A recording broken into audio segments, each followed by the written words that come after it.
Hello दोस्तों, code owner में आपका स्वागत है। मैं विकास कुमार और इस क्लास में हम करेंगे स्ट्रिंग।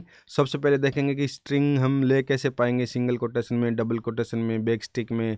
स्ट्रिंग टेम्पलेट क्या रहेगा आपका, स्ट्रिंग इंटरपोलेशन क्या होगा, वेरिएबल सब्स्टिट्यूशन क्या होगा और एक्सप्रेशन सब्स्टिट्यूशन क्या होगा। अगर हम स्ट्रिंग लिटरल लेते हैं और स्ट्रिंग ऑब्जेक्ट लेते हैं, दोनों में क्या डिफरेंट रहने वाला है। तो ये पूरी स्ट्रिंग को अंडरस्टैंड करने के लिए ये पूरी क्लास है। इसके बाद नेक्स्ट क्लास में मेथड शुरू कर देंगे, ठीक है। तो इसको पूरा देखने के लिए अब भी स्टार्ट कर देते हैं। इस क्लास में हम करने वाले हैं स्ट्रिंग। स्ट्रिंग बड़ा इंपॉर्टेंट पार्ट होता है किसी भी प्रोग्रामिंग लैंग्वेज के अंदर, ठीक है। स्ट्रिंग मतलब आपके पास करैक्टर है, उनको आप हैंडल कर रहे हो, टेक्स्ट है, वर्ड है, लाइन्स है, इनकी ज़रूरत रहती है और इनको हमें यूज करना ही करना रहता है। तो जावास्क्रिप्ट में भी स्ट्रिंग का बड़ा इंपॉर्टेंट रोल है। तो हमने फंडामेंटल के बाद डायरेक्ट किस पे जंप किया, स्ट्रिंग के ऊपर, ठीक है। तो हम आज की क्लास में हम देखेंगे कि स्ट्रिंग है क्या और ये कैसे काम करती है, और नेक्स्ट क्लासेज में हम क्या करेंगे, इसके मेथड भी करेंगे। क्योंकि जावास्क्रिप्ट में ऑलरेडी बहुत सारे मेथड है जो बने बनाए मिलते हैं, हम उनको मैनिपुलेट कर करके यूज कर करके देखेंगे कि स्ट्रिंग में वो कैसे काम करेंगे। तो सबसे पहले हम जान लेते हैं कि स्ट्रिंग है क्या। स्ट्रिंग एक आपकी सीक्वेंस ऑफ कैरेक्टर है जिसको हम टेक्स्ट बोल देते हैं। सीक्वेंस ऑफ कैरेक्टर मिलके जो हमारा टेक्स्ट बनता है वही हमारी स्ट्रिंग है। इसके अंदर हमारे पास क्या आ जाते हैं, A to Z आ जाता है, नंबर्स आ जाते हैं, स्पेशल कैरेक्टर आ जाते हैं, सारे यूनिकोड्स आ जाते हैं और इवन सिंबल भी आ जाते हैं। वो सब किसका पार्ट है, स्ट्रिंग का पार्ट है, ठीक है। ये हमारा स्ट्रिंग एक डाटा टाइप है। और कौन सा डाटा टाइप है, प्रिमिटिव डाटा टाइप और इम्यूटेबल है। मतलब स्ट्रिंग एक बार आपने डिक्लेयर कर दी, इसको चेंज नहीं कर सकते। जब आप उसमें चेंज करोगे तो एक नई स्ट्रिंग ही बनाओगे मैनिपुलेशन के टाइम, ठीक है। तो स्ट्रिंग का डेफिनेशन क्लियर है। और इसमें जावास्क्रिप्ट में एक चीज़ ये भी देखने वाली होती है कि जो सिंगल कैरेक्टर होता है वो भी हम एज स्ट्रिंग ट्रीट करते हैं। सिंगल कैरेक्टर के लिए अलग डाटा टाइप्स नहीं है। तो मुझे लगता है डेफिनेशन तो क्लियर हो गई है कि स्ट्रिंग एक प्रिमिटिव और इम्यूटेबल डाटा टाइप है जावास्क्रिप्ट के अंदर, जिसके अंदर हम करेक्टर्स को रख सकते हैं, सिंगल करेक्टर और या ग्रुप कलेक्शन ऑफ करेक्टर आपके हो सकते हैं। और करेक्टर्स के अंदर आपके जो इंक्लूड होंगे वो आपके अल्फ़ाबेट आ जाएंगे, नंबर्स आ जाएंगे, स्पेशल करेक्टर आ जाएंगे, यूनिकोड्स आ जाएंगे, इवन सिंबल्स भी आ जाएंगे, ठीक है। तो अब स्ट्रिंग हम डिक्लेयर कैसे करते हैं, उसमें वैल्यू कैसे पुट करते हैं, कैसे लेते हैं, वो सब हम देख लेते हैं। हमारे पास अलग अलग ऑप्शन दिए हुए हैं, तो सारे ऑप्शन यहाँ पे हम प्रैक्टिकल कर करके अब भी देख लेंगे। तो सबसे पहले हमारे पास स्ट्रिंग कैसे लेंगे। एज ए स्ट्रिंग को लिटरल्स लेने के लिए हमारे पास तीन तरीके हैं। एक हम सिंगल कोटेशन में ले सकते हैं, डबल कोटेशन में ले सकते हैं और आप बैक स्टिक में ले सकते हैं। जब तीनों के अंदर हम कोई भी टेक्स्ट डाल देते हैं वो हमारी स्ट्रिंग कहलाती है। चाहे तीनों में एक में किसी में भी डाल दो वो हमारी क्या होगी, स्ट्रिंग लिटरल होगी, ठीक है। तो सबसे पहले हम सिंगल कोटेशन में देख लेते हैं। तो सबसे पहले मैंने यहाँ पे लिया, यहाँ पे कॉन्स्ट, और हमने ले लिया यहाँ पे फर्स्ट नेम ले लिया और फर्स्ट नेम डाल दिया हमने। हमारे पास फर्स्ट नेम क्या डालते हैं अभी, हमारा राम। तो हमने यहाँ पे फर्स्ट नेम लिया और फर्स्ट नेम डाल दिया राम। फिर हमने कॉन्स्ट लिया लास्ट नेम और लास्ट नेम डाल दिया सीता, और इसको मैंने डाल दिया डबल कोटेशन में। तो ये देखो सिंगल कोटेशन के अंदर जो नाम लिखा है वो हमारा क्या है, स्ट्रिंग है। और यहाँ पे डबल कोटेशन में जो सीता लिखा है वो भी हमारा क्या है, स्ट्रिंग है, स्ट्रिंग लिटरल है। और कंसोल डॉट लॉग में जाके हम इसको प्रिंट कर लेते हैं। वो तो हम करते ही आए हैं ना, काफ़ी बार पहले भी किया है। फंडामेंटल इसके बिना तो कैसे हो पाता। तो फिर अभी इसको अलग से क्यों लिया है, क्योंकि हम इसको स्ट्रिंग सेक्शंस को पूरा कंप्लीट करेंगे यहाँ पे, ठीक है। तो इसलिए अलग से लिया कि सारी चीज़ें हम यहाँ पे देख लेंगे इसके बारे में। तो जितनी भी क्लासें होंगी 3 4 या 5 जो भी, हम सब में मेथड्स भी कवर कर लेंगे इसके, ठीक है। तो हमने यहाँ पे स्ट्रिंग को लिया, स्ट्रिंग को प्रिंट कर दिया। यहाँ पे आपने कोई स्पेशल कैरेक्टर डाल दिए या ये नंबर्स डाल दिए तो भी आपका क्या वो स्ट्रिंग है। उसमें कोई ऐसा नहीं कि टेक्स्ट स्ट्रिंग हो जाता है। कई बार ऐसा जो ये फ्रेश लेवल पे ऐसे समझा जाता है कि जो A to Z है ना वही हमारी स्ट्रिंग है। A to Z का कोई चक्कर नहीं, स्पेशल कैरेक्टर अल्फ़ाबेट जो भी है आपका क्या है, स्ट्रिंग है। और सिंबल भी आपका स्ट्रिंग है। और इसका डाटा टाइप्स को चेक करना होगी, डाटा टाइप स्ट्रिंग है क्या। तो इसके आगे हम क्या लगा सकते हैं, टाइप ऑफ। आप टाइप ऑफ से भी चेक कर सकते हो कि आपके पास ये टाइप ऑफ, ठीक है। वही टाइप ऑफ होता है ना, एक साथ होता है। टाइप ऑफ बता देगा कि हमारे पास ये स्ट्रिंग है। देखो यहाँ पे आ गया ना कि हमारे पास स्ट्रिंग है, जो हमें टाइप बताता है, ठीक है। तो ये स्ट्रिंग आपको क्लियर है। इसमें एक चीज़ ये देखने वाली होती है कि अगर हमने यहाँ पे सिंगल कोटेशन लिया है और इसके अंदर हमें कुछ और वैल्यू लेनी पड़े, वो सिंगल कोटेशन में लेनी हो, तो ये हमें लेने नहीं देगा। देखो ये क्या कर लेगा, क्योंकि सिंगल कोटेशन के अंदर आप सिंगल कोटेशन ले रहे हो तो ये समझता है कि ये सिंगल कोटेशन ना यहाँ से शुरू होकर यहाँ ख़त्म हो गया, तो हमारे लिए एक प्रॉब्लम्स क्रिएट कर देता है। मतलब सिंगल कोटेशन अगर आपको as a text single quotation दोबारा से उसके अंदर लेना है तो आपके लिए थोड़ा सा लेना मुश्किल हो जाएगा। और इसी तरह से डबल कोटेशन के अंदर अगर आपको डबल कोटेशन लेना है तो आपके लिए थोड़ा सा कम्प्लेक्स हो जाएगा, क्योंकि वो सोचेगा कि यहाँ से शुरू हुआ डबल कोटेशन यहाँ ख़त्म हो गया तो ये क्या चीज़ है, तो कन्फ्यूजन है ना यहाँ पे। तो इसके लिए इसका हम क्या कर सकते हैं, इसका तरीका ये कि अगर आप अगर आपको आपके टेक्स्ट के अंदर आपको लगता है कि सिंगल कोटेशन आने वाला है तो आप उसको डबल कोटेशन ले लो, क्योंकि डबल कोटेशन के अंदर सिंगल कोटेशन की कोई इश्यू नहीं है, आराम से आ जाएगा, और सिंगल कोटेशन में डबल कोटेशन आराम से आ जाएगा। तो आप इसको ऐसे यूज कर सकते हो, ठीक है। देखो अभी यहाँ पे कोई इश्यू नहीं है, क्योंकि हमने जो स्ट्रिंग है वो सिंगल कोटेशन में लिया है, तो डबल कोटेशन हम यहाँ पे दे पा रहे हैं, देखो। और यहाँ पे हमने स्ट्रिंग को डबल कोटेशन में लिया तो यहाँ पे हम सिंगल कोटेशन दे पा रहे हैं, ठीक है। तो ये चीज़ आप देखना, अगर आप ये सिंगल कोटेशन और डबल कोटेशन स्ट्रिंग लो तो ये आपका हो सकता है। और एक बात इसमें ये भी ध्यान रखने वाली है कि इसको ना आप यहाँ से बीच में से ब्रेक नहीं कर सकते। मतलब अगर आप इसको लाइन ब्रेक करना है यहाँ से, जैसे फर्स्ट नेम है इसका लाइन ब्रेक करना है, तो लाइन ब्रेक आप कहाँ से कर सकते हो, यहाँ से लाइन ब्रेक कर सकते हो, यहाँ से लाइन ब्रेक कर सकते हो, मतलब इसके बीच में से लाइन ब्रेक नहीं कर सकते, ये ध्यान रखना, ठीक है। अगर आप चाहते हो कि आपकी ये 2 लाइन्स के अंदर आपका कोड लिखा जाना है, ठीक है, और यहाँ पे एंड होना है, तो स्ट्रिंग को बीच में से हम क्या कर सकते हैं, ब्रेकआउट नहीं कर सकते अगर हमने सिंगल कोटेशन ले रखा है और या फिर हमने डबल कोटेशन ले रखा है, दोनों के केस में। फिर आपको क्या करना पड़ता है, कॉन्केट करना पड़ता है। मतलब अगर आप चाहते हो कि आपकी कोई ऐसी सिचुएशन है तो कॉन्केट कर लो। जैसे कॉन्केट वाला हमने जो अर्थमेटिक ऑपरेटर किए थे तो वहाँ पे देखा था कि प्लस करते हैं तो भी कॉन्कनेट हो जाता है, तो अब यहाँ से इसे ब्रेक कर सकते हो, ठीक है। तो ये देखने वाली बात है, तो इसका आप ध्यान रखोगे कि वो हम लिखते टाइम ये गलतियाँ ना करें, ठीक है। तो ये आपका सिंगल कोटेशन से हो गया और डबल कोटेशन से भी हो गया। तो हमारे पास एक टेम्पलेट लिटरल भी होता है जिसको हम बेस्टिक के अंदर डालते हैं। मतलब आप बेस्टिक स्ट्रिंग बोल दो या टेम्पलेट स्ट्रिंग बोल दो या से टेम्पलेट लिटरल बोल दो, ठीक है, एक ही बात है। तो उसके अंदर थोड़ा सा ना चीज़ों को हैंडल करना आसान हो जाता है। और उसके अंदर मतलब वो हमारा एक तरीका है कि अगर हमें स्ट्रिंग है हमारी, मतलब अगर बिल्कुल सिंपल स्ट्रिंग है, कम लाइन्स है, बहुत ज़्यादा कंटेंट नहीं है, तो हम डबल में ले लेंगे, सिंगल में ले लेंगे, बेस्टिक में ले लेंगे, कोई फ़र्क नहीं पड़ेगा। अगर हमारे पास कुछ डाटा ज़्यादा है और वो डायनेमिकली चेंज होना है बार बार, तो हमारे लिए उस केस में हमारे लिए बेस्टिक टेम्पलेट रीडर अच्छा रहता है, ठीक है। तो टेम्पलेट रीडर को हम यहाँ पे करके देख लेते हैं, तो आपको ज़्यादा समझ में आ जाएगा। तो मैं ये हटा देता हूँ एक बार, क्योंकि हमारा क्लियर हो गया। उसके हमें क्या क्या बेनिफिट मिलेंगे वो भी देख लेंगे टेम्पलेट रीडर में, ठीक है तो आपका टेक्स्ट ही, तो मैंने यहाँ पे टेक्स्ट इक्वल टू दे दिया और ये बेस्टिक लगा दी। बोलिए ये जो ये सिंबल है ये बैकस्टिक का, ये बैकस्टिक आप लगा दोगे, ये आपको टेब के ऊपर मिलेगा। और फर्स्ट जो आपको 1 है, नंबरिकल 1 है उससे पहले और टेब के ऊपर है, ठीक है। अगर आपको कन्फ्यूजन हो कि ये कीवर्ड में होगा कहाँ, तो ये यहाँ मिल जाएगा आपको, ये बैकस्टिक है। इसके अंदर भी आप कुछ भी लिख सकते हो, जैसे मैंने राम लिख दिया तो इसमें कोई बड़ी बात नहीं है। तो आपने राम टेक्स्ट डाला, उसमें राम लिख दिया, कंसोल डॉट लॉग, यहाँ पे कंसोल डॉट लॉग किया और यहाँ पे हमने क्या डाल दिया, राम नहीं सॉरी टेक्स्ट लिख दिया यहाँ पे, तो हमारे वहाँ पे क्या लिखा आ जाएगा, राम लिखा आ जाएगा, ठीक है। अब यहाँ पे इसके फ़ायदा क्या होता है, जैसे हमारे पास अगर यहाँ पे 2 स्ट्रिंग और होती है, जैसे एक फर्स्ट नेम हमने ऐसे हटा दिया था, फर्स्ट नेम में होता राम, और फिर हमारे पास एक और स्ट्रिंग होती लास्ट नेम, और लास्ट नेम में होता हमारे पास सीता का आस बड़ा कर दिया तो राम का भी आर बड़ा कर देते हैं, ठीक है। तो ये हमारे पास दोनों स्ट्रिंग। अब हम चाहते हैं कि यहाँ पे एक लाइन लिखे जाए,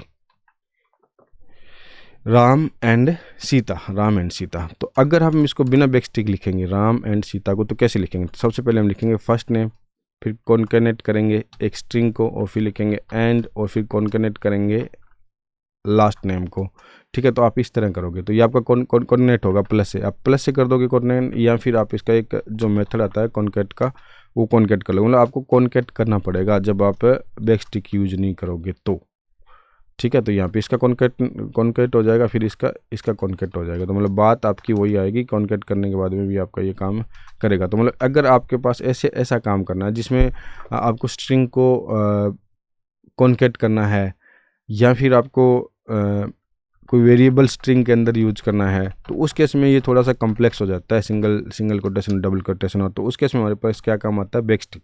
तो यहाँ पे आप बैकस्टिक लगाएंगे। बैकस्टिक के अंदर हम क्या कर सकते हैं, इंटरपोलेशन कर सकते हैं। तो मतलब इंटरपोलेशन इसका मतलब होता है कि यहाँ पे हमारे पास एक सिंबल दिया हुआ है डॉलर के साथ एक कर्ली ब्रेसेस। इसका मतलब हो गया कि बैकस्टिक, आप बैकस्टिक में कुछ भी स्ट्रिंग लिख रहे हो और उस स्ट्रिंग के अंदर आपको कोई जावास्क्रिप्ट का पार्ट लिख के आना है, तो वो इंटरपोलेशन हो जाएगा आपका। तो उसके लिए आप क्या यूज़ करोगे, ये $साइन और करली ब्रेसिस, तो ये एक साथ आएगा। तो ये आपका एक इंटरपोलेशन है और ये बैकस्टिक के अंदर यूज होता है, इसलिए हम इसको ज़्यादा यूज करते हैं जब हमें चीज़ों को डायनेमिक देना हो।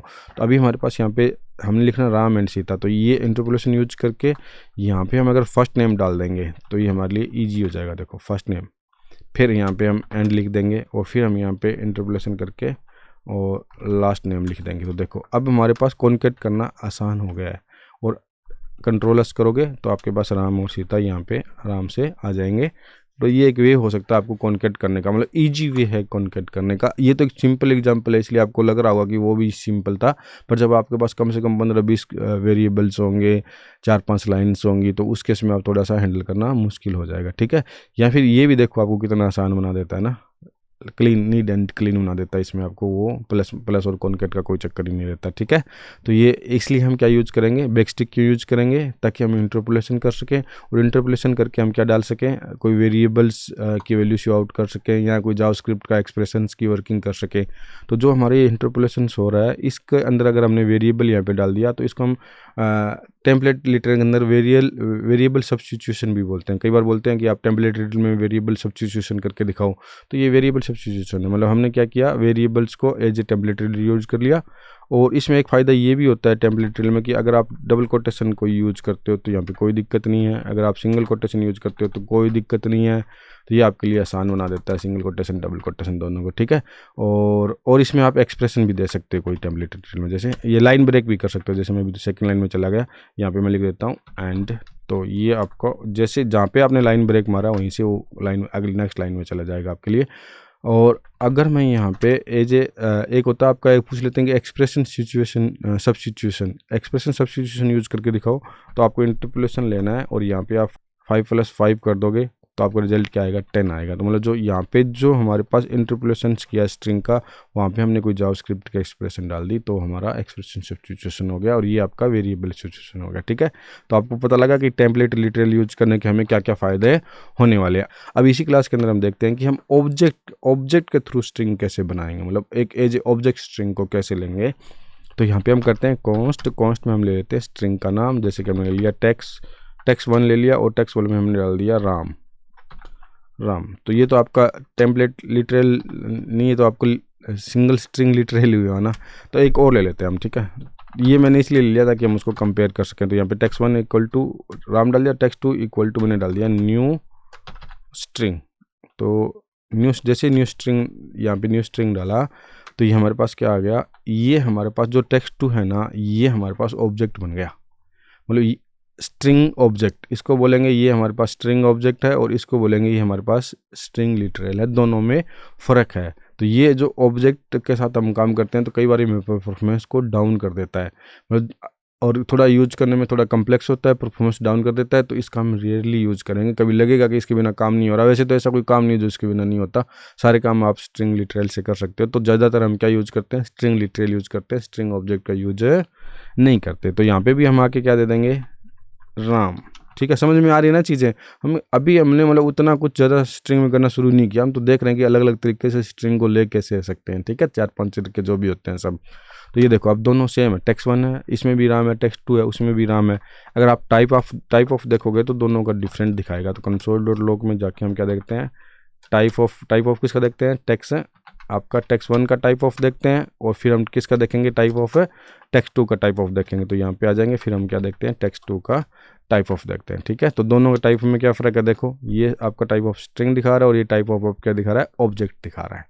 पर अगर आप इसको सिंपल कंपैरिजन करते हो, जैसे उसमें भी राम है इसमें भी राम है, अगर हम डबल कोटेशन के साथ कंपैरिजन करते हैं जिसमें वो डाटा टाइप चेक नहीं करता, तो दोनों इक्वल दिखाएगा। जैसे text1 है और इक्वल टू आपका क्या है, text2 है, तो दोनों क्या दिखाएगा, आपको क्या आना चाहिए, ट्रू आना चाहिए, क्योंकि वो भी राम है और ये भी राम है, वो भी राम है ये भी राम है, ट्रू आना चाहिए। क्या दे रहा है, फॉल्स दे रहा है। क्यों दे रहा है, क्योंकि इसका आर छोटा है इसका आर बड़ा है, तो कंपैरिजन नहीं हो पा रहा। तो हम बोलेंगे भी चल तू भी राम का आर बड़ा हो जाए, राम तो राम ही होता है। तो यहाँ भी हमारे पास आर बड़ा हो गया। तो ये देखो ये राम सेम है, तो ये हमें क्या दे रहा है, ट्रू दे रहा है, क्योंकि डाटा टाइप को चेक ही नहीं कर रहा। जब आप डाटा टाइप चेक करोगे तो दोनों डाटा टाइप अलग अलग बताएगा, क्योंकि वो स्ट्रिंग ऑब्जेक्ट है और ये स्ट्रिंग लिटरल है, तो दोनों डिफरेंट होते हैं, ठीक है। तो ये देखो आपको क्या आ गया, फॉल्स आ गया जब आप डाटा ट्रिपल इक्वल टू के साथ चेक करोगे, ठीक है। ये तो आपने कर रखा है कंपैरिजन, फंडामेंटल आप अच्छे से करके आए हो ना, तो ये चीज़ें आपको ऑलरेडी क्लियर है कि ये कैसे कंपैरिजन कर रहा है, ठीक है। तो अभी हमारे पास ये ऑब्जेक्ट हो गया। ऑब्जेक्ट के हमें क्या होता है इसके अंदर, मतलब क्लियर है ना पॉइंट ये कि हम ऑब्जेक्ट के थ्रू ले सकते हैं और लिटरल के थ्रू ले सकते हैं। ऑब्जेक्ट के थ्रू हम बहुत ही कम लेंगे, सारा काम हम कैसे करेंगे, स्ट्रिंग लिटरल के थ्रू ही करने वाले हैं, ठीक है। तो ये हमारा फॉल्स ट्रू आ गया, हमारा ऑब्जेक्ट भी हो गया। इसमें और क्या चीज़ें देखने वाली है, एक चीज़ ये देख सकते हो कि जब हम इसके कोई मेथड यूज करते हैं, ठीक है, जैसे अगर आप उसको प्रिंट कर लो, एक प्रिंट करके भी देख लो ना कि जो ऑब्जेक्ट है उसको प्रिंट करोगे तो हमें क्या देगा वो, और जैसे प्रिंट करोगे ना तो आपको क्या क्या पूरा पूरा ऑब्जेक्ट ही पकड़ा देगा। तो इसने क्या किया, स्ट्रिंग राम पूरा पूरा ऑब्जेक्ट आपको दे दिया, इसके करली ब्रेसेस के अंदर आपको राम दिया इसने ना, ये पर हमें यहाँ पे तो सिर्फ राम डायरेक्टली चाहिए, तो आपको टू स्ट्रिंग करना पड़ेगा। मतलब अगर आप ऑब्जेक्ट ले रहे हो तो आपको अगर उसका आउटपुट चाहिए प्रॉपर तो आप क्या करोगे, वहाँ पे टू स्ट्रिंग करोगे, अदरवाइज क्या करेगा पूरा पूरा ऑब्जेक्ट आपको पकड़ा देगा, एज आउटपुट आप देखते रह जाओगे, ठीक है, देखते रह जाओगे, करते रह जाओगे, क्योंकि प्रैक्टिस करना बहुत ज़रूरी है। आप साथ साथ चीज़ें करके देखो और असाइनमेंट सेक्शन भी आप करो इस पर, ठीक है। तो हमारे पास यहाँ पे आ गया राम और ये हमारा कंटिन्यू चल रहा है। तो हमने यहाँ पे इसको प्रिंट करके भी देख लिया। अब हमारे पास क्या होता है कि हमारे पास कुछ स्केप करेक्टर होते हैं हमारे पास, मतलब स्केप करेक्टर मैं लेके आता हूँ, फिर आपको पता लगेगा, वो भी और कवर कर लेते हैं इसमें ना, फिर हमारा ये स्ट्रिंग का फर्स्ट क्लास कंप्लीट हो जाएगी, जिसमें हमें स्ट्रिंग के बारे में थोड़ा आइडिया लग जाएगा, उसके ऑब्जेक्ट। और एक चीज़ और बताऊंगा, चलो इसके बाद में बता दूंगा। तो यहाँ पे आपके पास क्या होता है, स्केप करेक्टरिंग होते हैं स्ट्रिंग में, कुछ करेक्टर्स दिए होते हैं जो बैक स्लैश के साथ आप लगाते हो, उसको हम स्केपिंग करेक्टर बोलते हैं। ये शुरू से चले आ रहे हैं जब जावास्क्रिप्ट आई थी, जैसे single quotation, double quotation, back slash के साथ बैक स्लैश लेना, न्यू लाइन में जाना, टैब देना, ये ज़्यादातर हम यहाँ पे जावास्क्रिप्ट में यूज करते हैं, रेयरली यूज होते हैं, पर यूज करने पड़े तो आप कर सकते हो। बाकी लास्ट 3 वाले तो होते भी नहीं है, ठीक है, पर ये प्रोग्रामिंग लैंग्वेज का पार्ट है, इसलिए यहाँ पे हमने डाल दिया। वो कैरीज रिटर्न है, बैक स्पेस है या फॉर्म फीड है, तो मतलब ये जरूरी नहीं कि हम सारे के सारे यहाँ पे यूज होंगे। तो 4-5 शुरू वाले हम यहाँ पे यूज करके देख लेते हैं कि कैसे काम करते हैं यहाँ पे, ठीक है। तो हमारे पास एक टेक्स्ट वन है, एस्केप करेक्टर क्या होता है और कैसे काम करता है आपको पता होना चाहिए, इसीलिए हम इसको कर रहे हैं। इसमें होता है कि अगर हमारे पास सिंगल कोटेशन है और सिंगल कोटेशन में हमें सिंगल कोटेशन लेना है, तो बाय डिफ़ॉल्ट तो एरर देता है, जैसे हमने पहले देखा था, यहाँ पे हमने ले लिया सीता तो एरर देगा। तो इसके लिए हम क्या करेंगे, इसके साथ बैक स्लैश लगा देंगे, ये आपका एस्केप करेक्टर आ जाएगा, जो ये पॉसिबल बनाएगा कि आप सिंगल कोटेशन के अंदर सिंगल कोटेशन ले सकते हो। देखो अभी आपका कोई एरर नहीं है, तो इसने यहाँ पे लेने दिया हमें, ठीक है। सेम तरीके से आप क्या करोगे, डबल कोटेशन कर लोगे, मतलब जब आपका ये भी डबल कोटेशन होगा, ये भी, तो इसको डबल कोटेशन में करके देखोगे तो भी आपको वो लेने देगा, ठीक है। तो अभी हमारे पास ये क्लियर हो गया। दूसरा हमारे पास होता है एक लाइन गैप देने के लिए, मतलब मैं चाहता हूँ कि अभी इसको हटा देता हूँ मैं चाहता हूँ कि यहाँ पे रा के बाद में ना एक नई लाइन आ जाए, तो यहाँ पे आप बैक स्लैश एन दे दोगे तो ये क्या करेगा, वहाँ से एक नई लाइन क्रिएट कर देगा। देखो तो इसने क्या किया, यहाँ से एक नई लाइन दे दी। तो एक नई लाइन देने के लिए हम इसका यूज़ कर सकते हैं बैक स्लैश एन, या फिर बैक स्लैश आप टी दे सकते हो। टी का मतलब है कि एक टेब जितना गैप दे देगा, 4 स्पेस दे देगा, मतलब देखो आपका जो जहाँ भी आप ब्रेक टी लगाओगे वहाँ पे कितने आ जाएंगे, 4 स्पेस आ जाएंगे, ठीक है। तो ये बैक स्लैश टी हो सकता है, एन हो सकता है, डबल कोटेशन हो सकता है, सिंगल कोटेशन होता है, ओवन खुद हो सकता है। जैसे मैं यहाँ पे एक बैक स्लैश लगाता हूँ तो ये बैक स्लैश लेगा ही नहीं, ठीक है। तो मैंने बैक स्लैश लगाया, ये बैक स्लैश यहाँ पे शो आउट नहीं करा। तो अगर आपको यहाँ पे बैक स्लैश शो करना तो आपको 2 बैक स्लैश लगाने पड़ेंगे, तो जैसे ही 2 बैक स्लैश लगाएंगे तो हमें ये शो आउट कर देगा, ठीक है। तो ये हमारा स्ट्रिंग का एक बिगिनिंग है, एक क्लास है जिसमें हम स्ट्रिंग को दोबारा से गो थ्रू हुए हैं और उनके बारे में और चीज़ें भी हमने कर करके देखी है। और इसमें एक चीज़ और बतानी थी, बता देता हूँ साथ में, कि अगर आप इसको 2 अपर केस करोगे, जैसे हमारे पास बहुत सारे मेथड आएंगे वो करेंगे, जैसे मैंने 2 अपर केस है, ये इसका एक बना बनाया मेथड है स्ट्रिंग का, जो हम यूज़ कर सकते हैं, जो हमारे कैरेक्टर्स को अपर केस में कन्वर्ट कर देता है। सेम तरीके से लोअर केस है, उसको लोअर केस में कन्वर्ट कर देता है। ये हमारे आने वाली क्लास का पार्ट है। वैसे तो मैं यहाँ पे आपको क्या बताना चाहता हूँ, जब आप कोई मेथड लगाते हो ना, ये आपको प्रैक्टिकल, मतलब ये ऑटोमेटिकली होने वाली एक चीज़ है। आपको यहाँ पे श्योर तो कुछ नहीं होगा, पर एक बात बताने वाली है, मैं बता ही देता हूँ कि जब आप कोई भी मेथड अप्लाई करते हो किसी भी स्ट्रिंग के ऊपर, चाहे वो स्ट्रिंग आपकी लिटरल स्ट्रिंग है, तो पहले उसको किस में कन्वर्ट करेगा, ऑब्जेक्ट में कन्वर्ट करेगा। मतलब ये है कि जब आप किसी स्ट्रिंग के ऊपर, वो स्ट्रिंग आपकी लिटरल स्ट्रिंग है, आपने नॉर्मल ले रखी है, उसके ऊपर कोई मेथड अप्लाई करोगे जो बने हुए हैं, तो आपका जावास्क्रिप्ट इंटरनल क्या करेगा, पहले उसको ऑब्जेक्ट में कन्वर्ट करेगा, मतलब ऑब्जेक्ट स्ट्रिंग में कन्वर्ट करेगा, और वो मेथड्स अप्लाई करेगा और वापस क्या करेगा, स्ट्रिंग लिटरल में कन्वर्ट कर देगा, ठीक है। तो क्लियर है पॉइंट है, मतलब इसको बोलते हैं ऑटो बॉक्सिंग। मतलब हमारी जो स्ट्रिंग है उसको ऑब्जेक्ट में कन्वर्ट करेगा एज ए स्ट्रिंग और उस पर मेथड सप्लाई करेगा और वापस हमें स्ट्रिंग में दे देगा। तो ये हमारी क्या कहलाएगी, ये होगी हमारी ऑटो बॉक्सिंग। तो मतलब आप जब भी कभी भी इसके ऊपर स्ट्रिंग के ऊपर मेथड अप्लाई करोगे तो ऑटो बॉक्सिंग होती ही होती है। तो कई बार ये क्वेश्चन हो सकता है, तो आपको पता होना चाहिए। बस इतनी बात थी। इस क्लास में इतना ही। होप कि आपको समझ में आ रहा होगा। अगर आपको प्रॉपर समझ में आ रहा है तो कोड ओनर चैनल को सब्सक्राइब कर दें, ज़्यादा से ज़्यादा लाइक और कमेंट करें और अपने उन पर्सन्स के साथ शेयर करें जो डेवलपमेंट लाइन में अपना करियर बनाना चाहते हैं, चाहे वो टेक्निकल है चाहे नॉन टेक्निकल है। तो अभी के लिए बाय, मिलते हैं नेक्स्ट क्लास में एक नए टॉपिक के साथ।